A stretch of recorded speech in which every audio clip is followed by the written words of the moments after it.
Welcome to Inside Politics with Kevin Klein, beyond the headlines, beyond the spin. Straight facts, sharp analysis, and common sense conversation you won't hear anywhere else. Let's get started.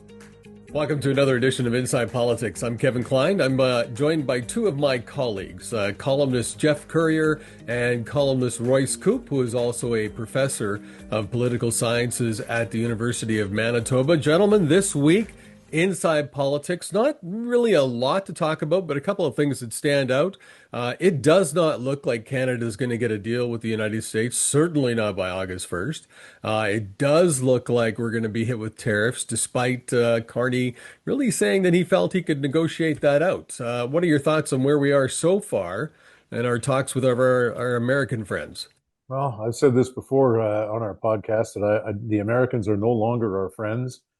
I don't think Donald Trump has anybody's best interests in his heart but his own. And he's going to do whatever it takes to give himself a win domestically. And if that means doing harm to others, I don't think he cares very much about that. Why we haven't been able to strike a deal, only the people who are on the real inside understand the details. Well, he struck a deal with Japan that, some Americans aren't happy about. But that was the trade deal they came to, where he's only putting a 15% tariff on their automotive products and everything else, I guess. And that became a bit of a sticking point with some Americans. But Royce, what are your thoughts? Well, in the election campaign, Carney was sold as the responsible adult who was going to be able to negotiate a deal that would help us get through this. And now the most recent news we have is that Carney is now saying that, contrary to what he said during the election campaign, contrary to what everyone said, the media, we are going to have to accept some tariffs as part of any broad deal with the Americans. And so if the expectations are being lowered by Prime Minister Carney, then we should basically say that's probably what's going to happen. At the very least, we're going to have lighter tariffs than we might have now, but we are going to be moving forward with tariffs on our exports to the U.S. and we're going to suffer as a result. So we're not totally sure what's coming. Like, there's still uncertainty, but if Carney is now lowering expectations in that way, we can probably be assured that there are going to be tariffs moving forward. We have to start getting used to this. So I agree with you. I agree there will more than likely be tariffs moving forward, but we do have a current trade deal with the United States and Mexico. Nothing's changed in that. I did a lot of research on that because you hear from the media about tariffs. But nothing has changed on that deal that Trump was one of the authors of many years ago. Nothing has changed on that one yet. And I can't find any evidence that he's saying that deal will change between Canada, Mexico, and the United States. I haven't heard him specifically come out and say that. I did see a clip this morning that's been going around on media where he said he doesn't think we're going to get a deal with Canada. Certainly doesn't think it will happen by August 1st. He said he doesn't want to do this kind of stuff, but he has to for the American people and the American economy. That's what he's saying. And we're really not hearing very much from Canadian officials about this. Like, quite frankly, I don't think Carney hasn't held a press conference to talk about where we are, what the stumbling blocks are, what are the problems. We don't even know what the U.S. is asking for, and I think that's wrong. I think Carney should be held accountable for that and say, look, tell us what the problems are. Be open about it. Yeah, that's a fair point, I think, Kevin, that the Prime Minister should at least be updating Canadians, at least in general terms, about where we're at. I don't think he has to become like the blowhard south of the 49th parallel who says one thing one day and, depending on what he's had for lunch, says something else in the afternoon. The fact that Donald Trump is saying he doesn't think we can get a deal with Canada, I think is anything Donald Trump says is virtually meaningless, because this is the trade deal that you referenced is wonderful, which at the time which he helped negotiate, said was the best trade deal ever in history. And more recently, he's been saying it's one of the worst trade deals ever. Well, he's the one who negotiated it. So I take almost nothing that Donald Trump says at face value. Now, August 1st is an artificial deadline. We're probably not going to make that. But I think when he says we're not going to get a trade deal, I just look at that as another negotiating tactic. I don't take anything he says really seriously. Yeah, I mean, the problem is that this has been, this has been a political issue. It's been a political football in this country. When it was a winner for Carney, they talked about it all the time, and now that it's become a loser, they just stopped communicating. The reality is that this deal with Japan, uh, my memory is that there were like 50% tariffs on Japanese cars coming to the US, and part of the deal was that got reduced. And so there's potential to make a deal here. It's just not happening in Canada's case. And so who do we hold accountable for that? It's the Prime Minister, not just the Prime Minister who we were promised was going to get us a good deal, who's the master negotiator, who, flew in these sorts of circles. And it's just not happening. When are we going to get some kind of positive news out of this? Not perfect news, not the perfect deal. We're not going to get everything we want, but when are we going to get something that's better than what we're facing right now? Well, we're not getting any news. And I think Trump has put out a lot of stuff publicly about the negotiations with Canada. I know Geoff doesn't want to believe that or thinks that, he's just kind of blowing smoke when he's saying he's finding it difficult to negotiate with Canada. Maybe that's what his people are telling him, or maybe he's saying that because we haven't reached a deal yet. I mean, this has been going on since before the election was called, right? This was an election talking point. The election was months ago, and we're basically in the same position today that we were back then, other than the fact that he pulled back tariffs because of the United States and Mexico and Canadian deal. But maybe this is the one of the sticking points is supply management. Why isn't Carney bringing that out then? Because you and I know supply management, well, me anyways, supply management does not work anymore. It protects some very few people in Ontario and Quebec that kind of own most of the dairy and so on.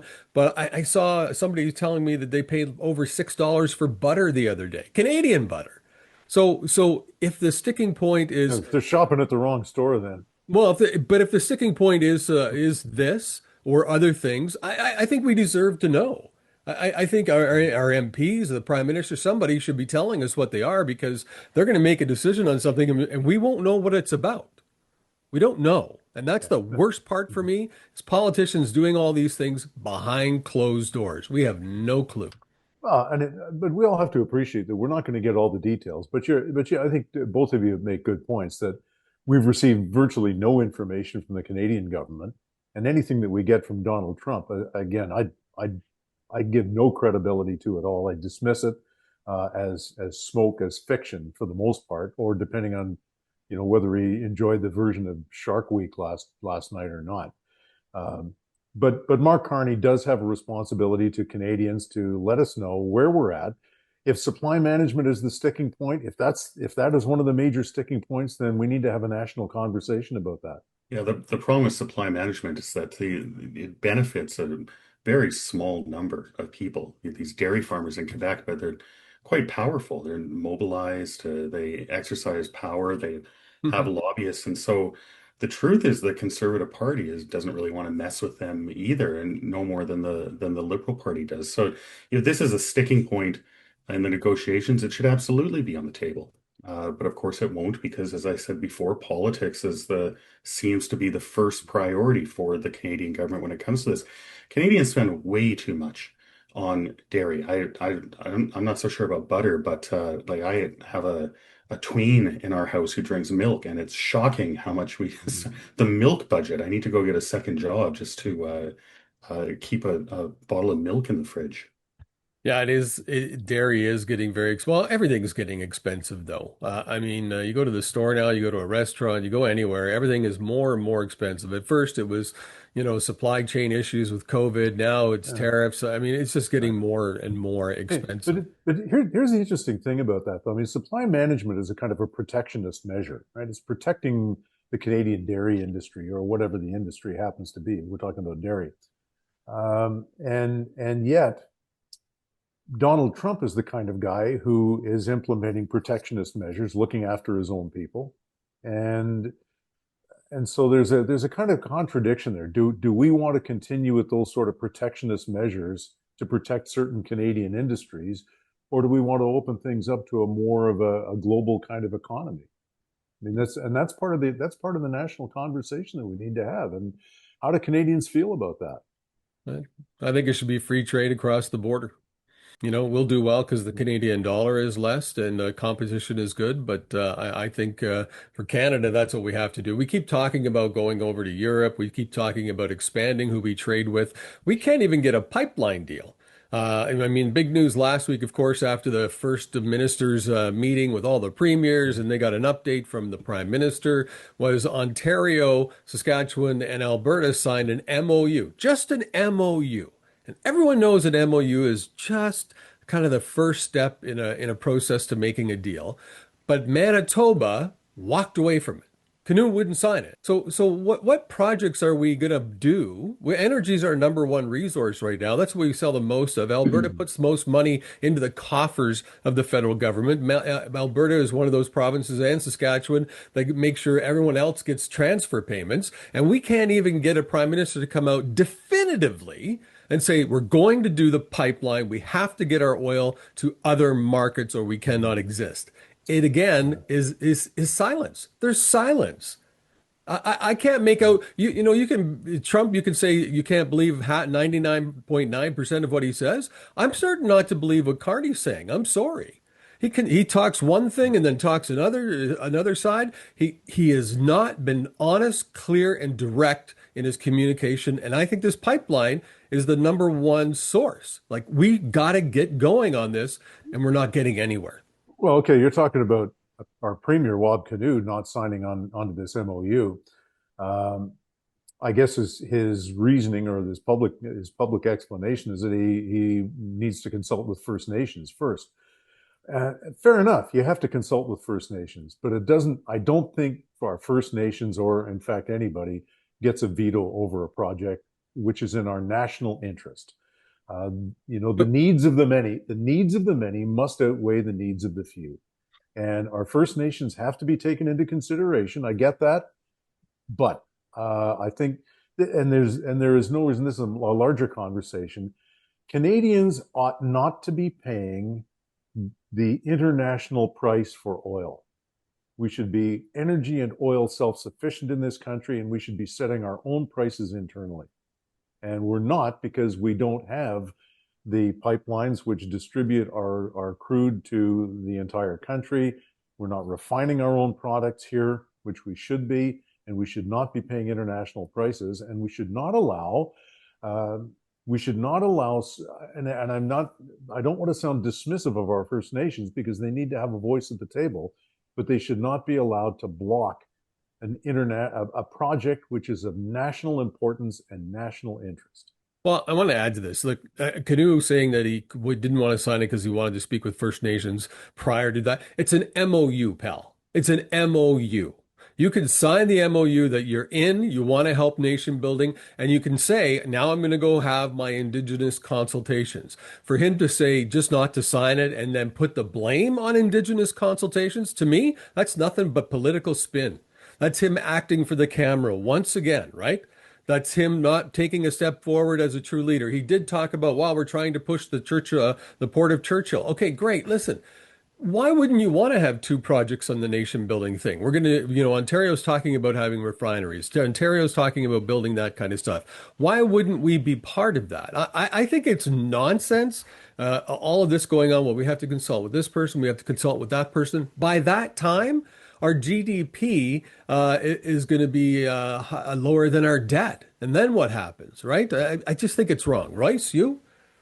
Yeah, it's a question of sequencing. I mean, the fact that they signed this MOU doesn't mean that there's not going to be any consultation. I mean, they have a constitutional obligation to consult, and I'm sure that's going to happen. I kind of agree with you on Wab Kinew. It would have been very possible to have signed, to have had a commitment to this project, and then to engage in that after the MOU had been signed. I think that when this whole tariff episode started, Wab Kinew was very enthusiastic about big projects, big infrastructure projects, including pipelines, and he got pushback. He started to get pushback from people in his own party, from people on the left, from environmentalists. And in fact, most important of these was the NDP candidate. He ran for the NDP in the last election. He was some sort of vice president. Chris Weeb resigned from the party explicitly because he thought this idea of pipelines, it wasn't what they ran on. It wasn't the reason he got elected. And I just think the kind of spectacle of Wab Kinew standing there with Danielle Smith, Scott Moe, and Doug Ford, we signed it, it was just a bit too much.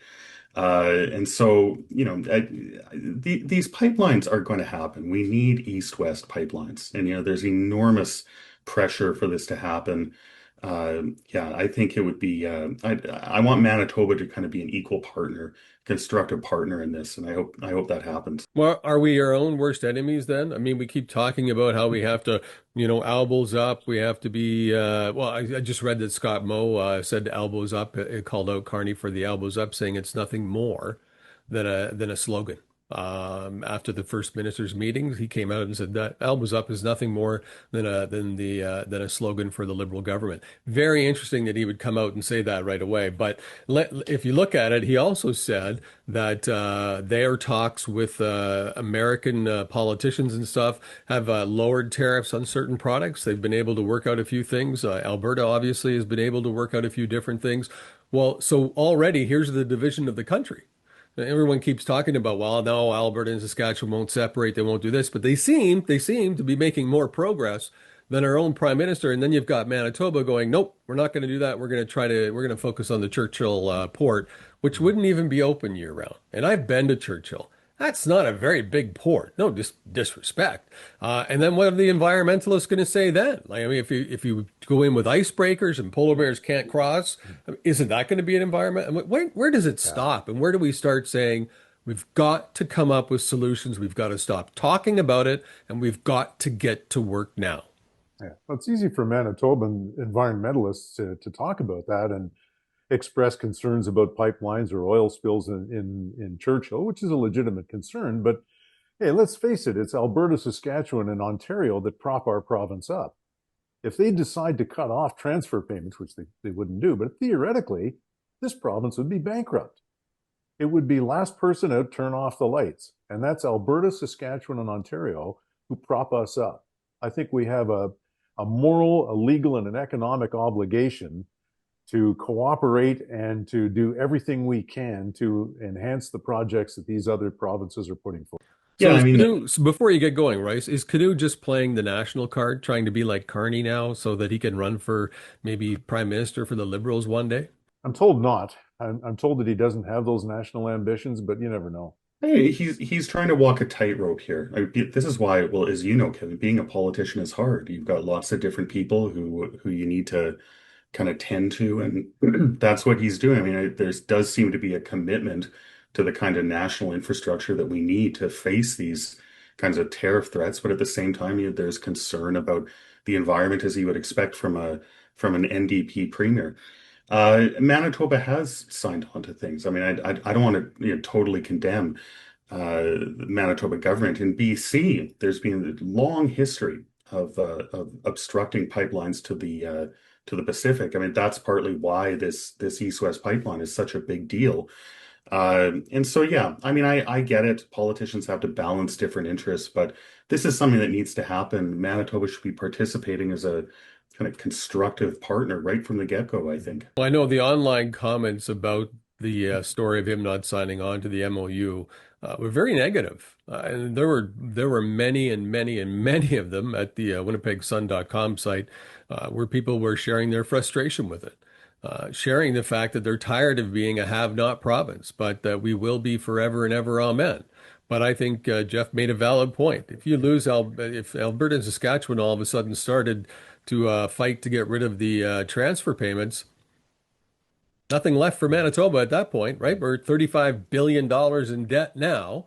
We're paying over $2 billion in interest payments. What happens when we lose them? I just don't see that. And I see the port in Churchill being a long ways away. Because how do you get it there? It was interesting at that little press conference that Danielle Smith, Scott Moe, and Doug Ford did. you would expect that they would have been critical of Manitoba, of Kinew, Mhm. and they weren't. These are politicians that don't mince their words. They just always just say whatever pops in their head. In the case of Doug Ford, at least, and they weren't critical. They didn't really engage with that issue, despite that it's kind of a glaring. There's one big province there that's missing. This is a problem. That suggests to me that they don't think it's a lost cause. That this could happen, that that Manitoba is not being necessarily antagonistic about this. They might just not have signed on as quickly as the other provinces. So I would still have hope about this. I wouldn't be terribly pessimistic about it. And it's important. It has to happen. So where's the sense of urgency then? I mean, everyone's talking about how bad the Kevin, this U.S. is this is. is Canada. There's no such thing as a sense of urgency in this country about anything. Well, We don't do urgency. We don't do bold. I mean, like you're right. The elbows up was complete baloney. That's just political posturing. I mean, no anybody who thought it was otherwise was you'd have to be a child to think it was anything other than that. yeah. We Well, it was don't do Mike bold. Myers. It Yeah, was Mike well, Myers. yeah. I mean, but we don't. Yeah, exactly. He's a comedian, right? Yeah. So we don't do bold. We don't do urgent. But maybe the time has come. Yeah, well, and that's my fear. I think you're right, Geoff. You nailed it. Yeah, we don't do it, and that's why we're in the position we're in. I want to switch gears here for a couple of minutes, stay on the federal side, and talk a little bit about Pierre Poilievre running in Alberta in the by-election. Here we are again with what, over 100 people on the ballot. Royce, there's got to be some way we can change this. There's got to be something somewhere in legislation that stops this or has to be brought forward because that's just nonsense. Yeah, there's lots of ways that you could address this. You could have some more stringent requirements for getting on the ballot. I think it would be pretty easy to find the right balance there between preventing just tons and tons of people from getting on the ballot versus making it too hard to run for office. You don't want the requirements to be, you have to come up with $10,000 to run for office. Well, I couldn't do that, but it's that sort of thing that would solve the issue.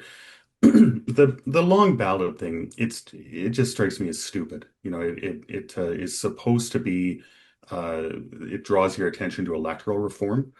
It's supposed to get you thinking about reforming Canada's electoral system, but it doesn't do that. I don't understand why they're doing this, and it's not really clear like who they think they're helping. I mean, I'm pretty sure that and the people that are being really critical of this are disability rights advocates.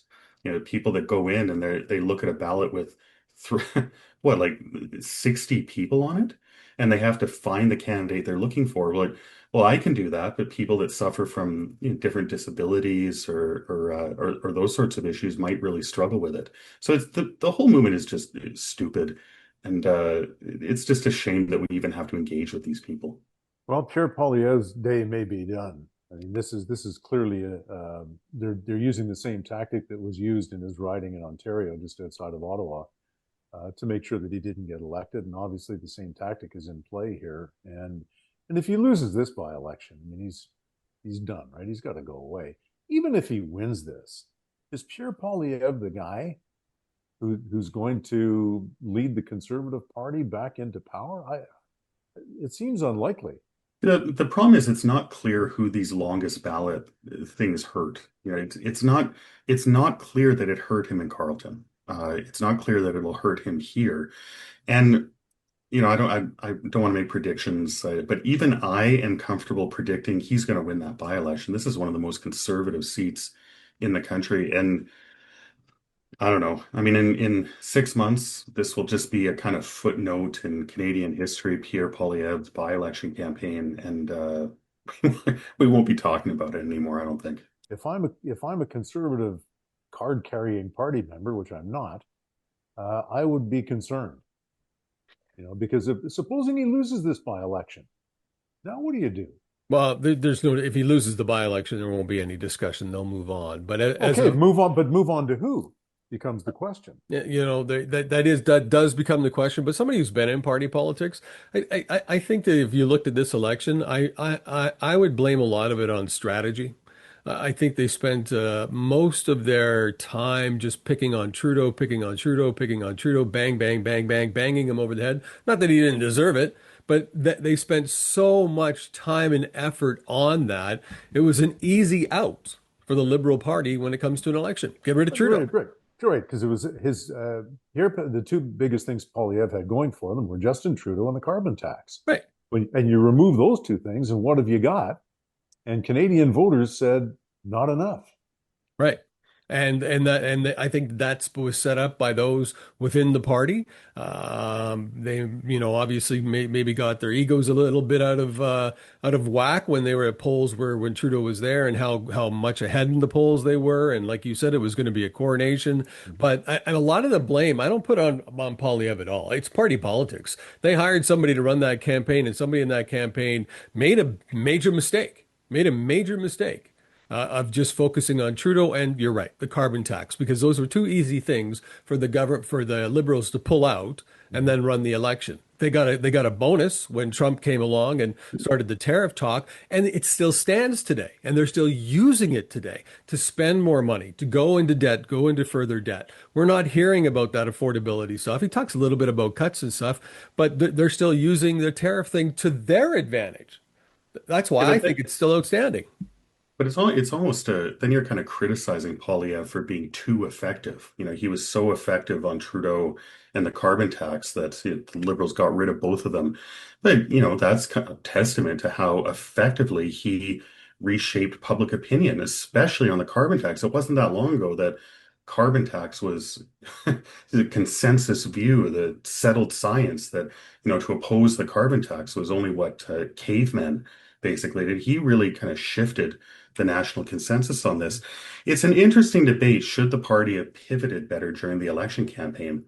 I'm not a party strategist, but there's a real argument to be made that the party had its strong issues, its economic issues, affordability, and that kind of pivoting away from those issues would have hurt them more than just kind of staying and kind of pounding away on them and trying to do what he could on tariffs, on Trump. Parties don't want to run on issues that are strong issues for the other party, and that's the strategy they were following.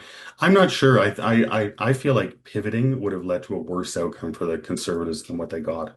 Yeah, quite possibly. I think when it comes to Poilievre, and this is purely anecdotal, but longtime Conservative voters I've spoken with who voted Liberal in this past election, even though they have never in their lives voted Liberal, just found him off-putting. They don't trust him. There's something about Pierre Poilievre that a lot of moderate Conservative voters, particularly female voters, just can't warm up to.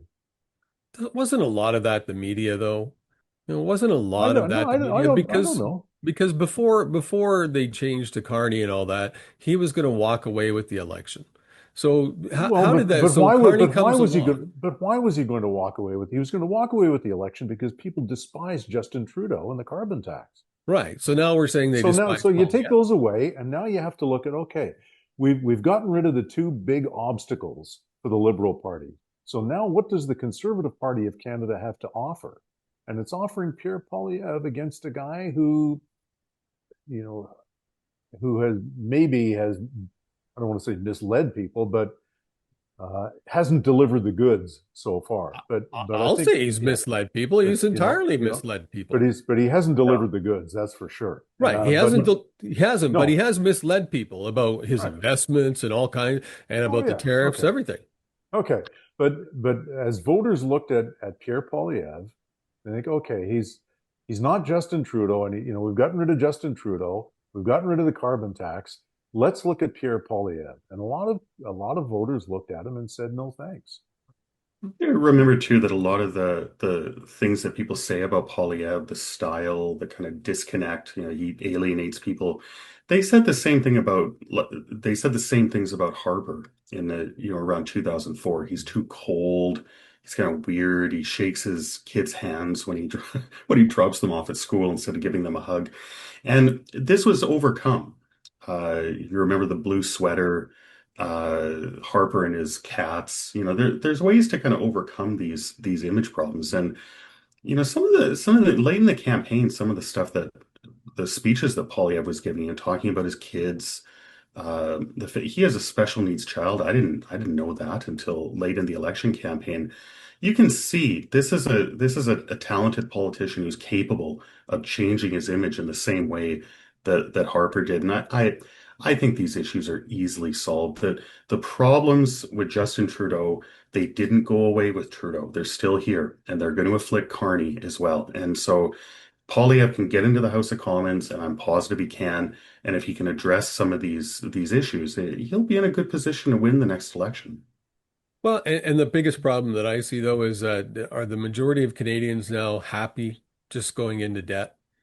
They're not paying attention to what's happening to our country. Are they happy? We just found out we're on our way to the 50% tax mark. That we're paying more in food, clothing, and shelter than we are, or we're paying more in taxes than food, clothing, and shelter. This is all, verifiable data now. So, I mean, are Canadians just happy with that? Because sometimes I'll write columns about that, and you see comments from people like, "Oh, well, the government's doing this for people, the government's doing that. You'd rather have us be this, terrible country or whatever." It's like, listen, who's going to pay for all this in the next couple of years? Who's going to pay for Well, it all? there's now a significant number of civil servants who explicitly voted for the Liberal Party in the last election because they thought that the Conservatives were going to make cuts, who are now going to lose their jobs under under a Liberal government. Maybe. What an insult! I'm not sure it's an irony, but it's certainly an insult, a difficult thing for those Canadians to swallow. Well, you He both say that, but then the CBC last week puts in record raises for everybody. They got a $150 million bailout during the election campaign that wasn't a vote because they needed that cash. And all of a sudden, out of the blue, everyone gets a raise. You get a raise. It was like Oprah Winfrey was running the CBC. You get a raise. You get a raise. Everyone gets a raise. Largest in history. Where was Carney when that happened? What's he saying now today? Nothing. Nada. Zilch. Yeah, there's a possibility that Carney was kind of the right man for the moment. Facing this threat from the Americans. He seemed to have the qualifications, he seemed to have the temperament. It's just the right man for the moment, the right man for the challenges. And that can, but just as it came about very quickly, Canadians developed that sense very quickly. It could disappear very quickly when it becomes obvious that we're not actually going to get a good deal, that he's not going to protect the jobs of people who work for the government, when he's not going to do this, when he's not going to do that. I can see his popularity falling very quickly, very suddenly. Well, Geoff, have you ever heard of Carney being in Washington for the tariff talks? I haven't heard about it yet. I've heard No, he about doesn't. former cabinet No. ministers in the Trudeau government, but not him. Well, no, but do you think Donald Trump is sitting at the table doing these negotiations, or is somebody else doing it? I mean, it's the people underneath the leaders that do these negotiations. But I think a face-to-face conversation with the president probably wouldn't be a terrible thing. Yeah. I know, for example, Doug Ford thinks that Carney's terrific, really likes him. And so here's a conservative premier speaking highly of Carney. I still, for me, the jury's still out on Mark Carney, just because there's so many contradictions going on here. As you've pointed out, Kevin, many of the things that he said during the election campaign, and Royce as well, have not materialized. I mean, the CBC was one example. During the election campaign, he promised to give the CBC more money. After the election, he said he wants to see the CBC make cuts and doesn't think these bonuses should be handed out. And then the big raises come out, as you pointed out, Kevin, last week, and the prime minister's silent on it. I don't know what to make of this guy. Or any politician right now. I think that's the lesson, right? At the end of the day, we're letting politicians away with a ton of BS that they shouldn't be getting away with. And maybe that circles back to what I was saying earlier about it's just our fault, right? We're electing these people. We're not holding them accountable like we used to or like we should. And maybe Somebody that once said we get the government we deserve. Right, yeah, right. You get the government you deserve. Good conversation. Well, we'll see what happens. We'll talk next week on the deadline day for trade with the United States. So we'll be able to talk about whether or not that was achieved. We could do it now and pre-tape it by saying no. Yeah, Royce, what's the over/under on that one? No, I don't want to take that. No. You think there'd be a pro line betting on that? There should be, right? There should be some betting on that. That'll help the lottery corporations anyways. Gentlemen, I appreciate your time as always. Good discussion. I look forward to talking to you next week on Inside Politics. Thanks for watching Inside Politics with Kevin Klein. Please like and subscribe to this channel and visit thewinnipegssun.com for more.